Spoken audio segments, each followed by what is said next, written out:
Vučević, država Srbija će umeti odlučno da odgovori na pretnju terorizma.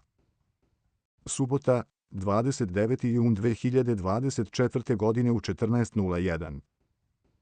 Predsjednik vlade Srbije Miloš Vučević najoštrije je osudio gnusni teroristički napad danas u Beogradu ispred izraelske ambasade, istakavši da će država Srbija umeti odlučno da odgovori na pretnju terorizma i poručio građanima da se mogu osjećati bezbedno.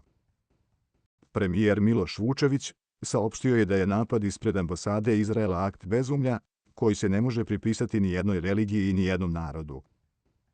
Reč je o zlodelu pojedinca sa imenom i prezimenom.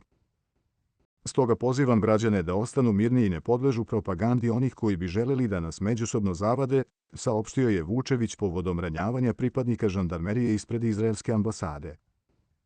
On je rekao da će država Srbija umeti odlučno da odgovori na pretnju terorizma.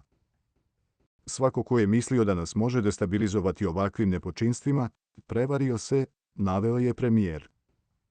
On je srpskom žandarmu poželeo brz oporavak, a građanima Srbije poručio da se mogu osjećati bezbedno. Naša zemlja je bila i ostaće mirna, stabilna i prosperitetna, a međuverski sklad će naše društvo krasiti i dalje, zaključio je Vučević.